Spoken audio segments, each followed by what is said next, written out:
Usually during the course lectures and so on, we have a short break where on a lighter side, right, and so on. So the course is finished. Even the tutorial session is finished. You hopefully have done a very good work and so on. Got good practice. So we will do a small mental break.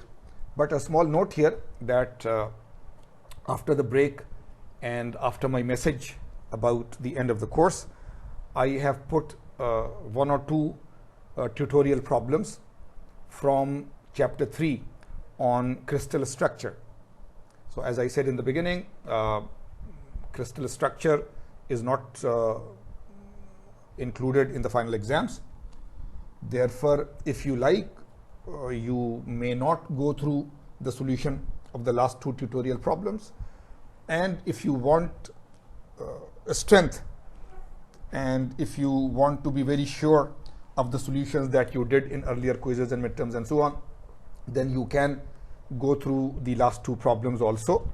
But one word of caution that you see, though chapter on crystals or crystal structure is not included, but the chapter on ceramics is included, and ceramics are crystals.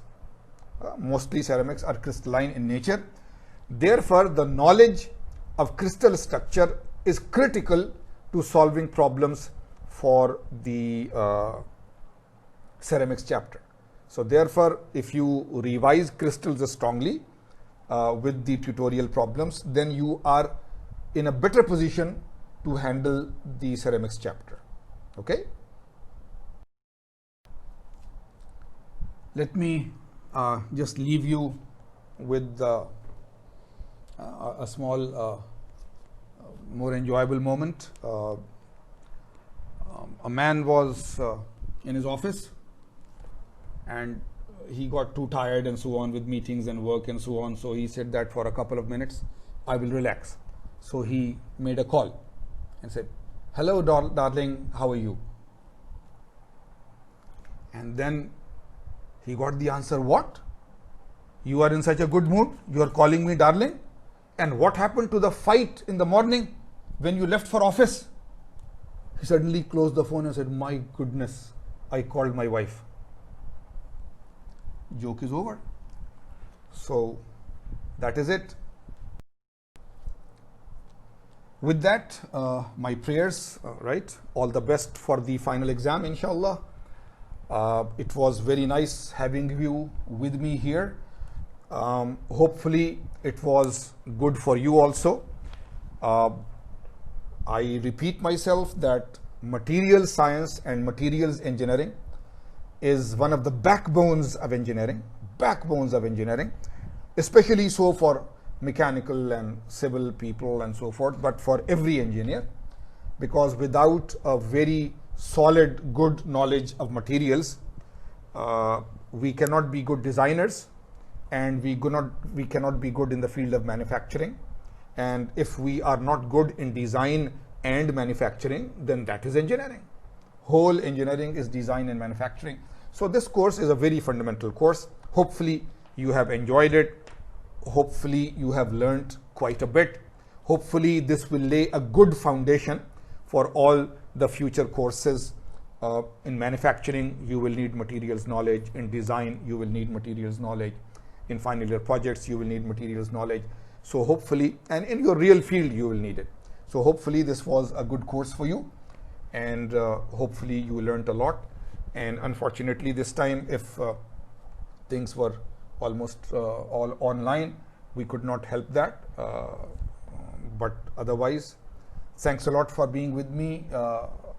I always enjoy transferring the knowledge to you, and though your responses were only online responses and online sessions and so on, but from your responses and your solutions of the quizzes and the midterms and so on, I feel that majority of you have really learned the course well. So thanks a lot, and we'll see you in future in some other course, inshallah. So as I said, this is some extra practice for people who want to do crystal structure again. show that the atomic packing factor for HCP is 0.74, given that A is equal to 2R and the ideal C by A ratio is 1.633. Now, when I gave this question to you, I made it easier, right? In the original question that I had intended, I had not given this. Show that it is 0.74. This, of course, is true. I mean, even if I don't write it, you know that in HCP, ideally, the ideal C by A ratio is 1.633. So I could just say, show that the atomic factor for HCP is 0.74. That's it. Then you go to the hexagonal structure, and from the hexagon, right? You have the hexagon. You have one circle here for one atom. You have one circle here, right? This one side of the hexagon is A. This one side of the hexagon is A, and you have one atom here and one atom here. They are touching each other. So if you see A, then A is equal to R plus R. A is equal to 2R. So I should not have given this to you. This was an added bonus, right? If I had just said do it for HCP, then you draw the hexagonal structure, and in the hexagon, one side of the hexagon is A, and because the atoms are touching each other, therefore A is equal to 2R. Also, I may not have given the C by A ratio, but for an HCP, it is the defining thing for HCP that the ratio is 1.633. But because those are given, then the rest is pretty simple. The volume of the atoms, there you know that there are 6 equivalent atoms in HCP, 6 equivalent atoms, and each atom is 4 by 3 pi r cubed, right? This is the volume of one sphere. So 6 atoms and 4 by 3 pi r cubed, isn't it? So that is there. And the volume of the HCP cell, right? One hexagon at the bottom, one hexagon at the top, and the lines joining. So area of a hexagon multiplied by the height C. So in different examples and problems, you have done that the volume will be 6, the area will be 6a squared sine 60, and when you multiply it by C, then you will get the volume, right? So you have done those exercises where the hexagon is there, you divide it into 6 equal triangles, you find the area of one triangle by simple triangle rule, and then you multiply it by 6. So the area of the hexagon was 6a squared sine 60, and when you multiply that area by the height, then you get the volume. So this is the volume of the cell, this is the volume of the atoms, okay? And by definition, the atomic packing factor is the volume of the atoms divided by the volume of the cell. So you can divide this by this, but then you have to convert something to A, either convert everything here to R or convert everything there to A or something like that, right? So now A is equal to 2R, C by A is equal to 1.633, it is given. So from here C is equal to 1.633A, right? C is equal to 1.633A, and A is equal to 2R. So C is equal to 1.633 into 2R, right? So if you do this, then you can convert all of this into the things. So volume, APF, atomic packing factor, is volume of atoms upon volume of cell. Volume of atoms is 6 into 4 by 3 pi r cubed, 6 into 4 by 3 pi r cubed, divided by volume of cell 6. For A is 2R, so 2R square. For C is 1.633, right? And it is actually 1.633 into 2R into sine 60. So now everything is in R, if you see. So this R square and this R will become R cubed in the bottom, and this R cube on the top, they will cancel each other out, and then you just use your calculator and it comes out to be 0.74, right? It can come out to be, if small errors are there, maybe 0.741, maybe 0.739, but it will come out to be 0.74, right? So this is it, that I always tell you, if they are asking atomic packing factor, what is the definition? volume of atoms divided by volume of the cell. That is the atomic packing factor. So for the HCP, the hexagonal close packed, find the volume of the atoms, find the volume of the cell, but then convert any one of them into the other, right? Convert everything into R or convert everything into A, so that you can cancel R cubed, or you can cancel A cubed, and you are left with a number. And of course, we have done a lot of examples on finding atomic packing factor in other BCC, NFCC, and so on, right? So this is it. And as I said, if I had not given you that A is equal to 2R, then it would be a little more interesting that you see, you draw the hexagon and you draw the two atoms which are touching each other on any one side, and you find that A is equal to 2R. Let's go to the other one. 5B, determine the Miller indices of the cubic crystal plane that intersects the following position coordinates. Position coordinates means points: 1 half 1, half 0 3 by 4, 1 0 half. Sketch the plane, show all steps and distances.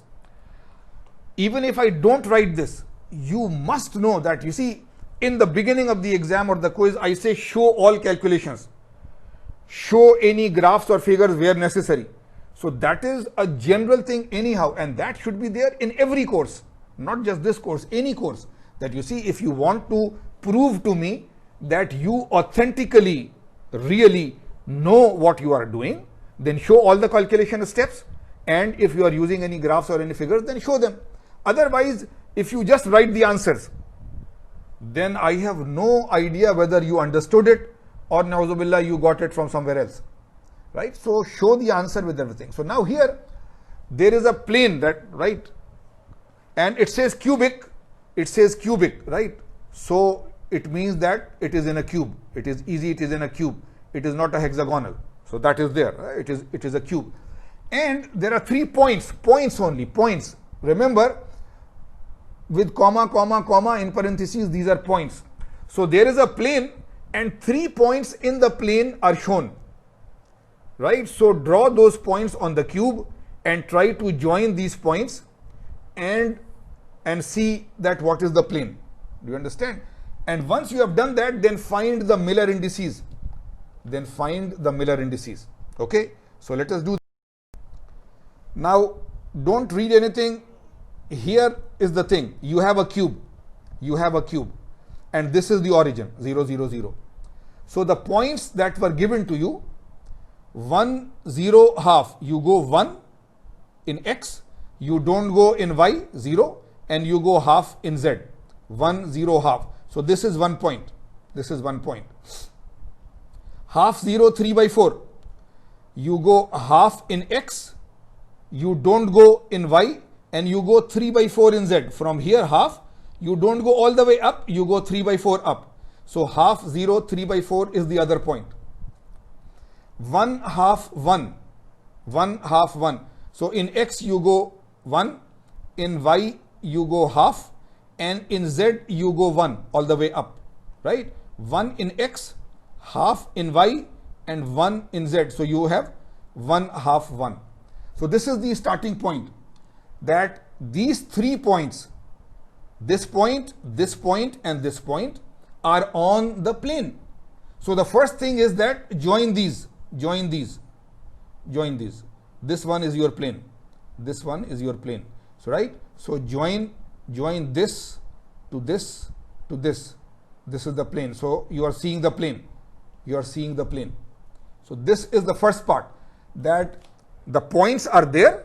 Draw all the points, and because these points are included in the plane, therefore just join those points, shade the area, and you know that this is your plane. To find the Miller index, you have to do a little more, right? You have to go back to the definition of the Miller indices.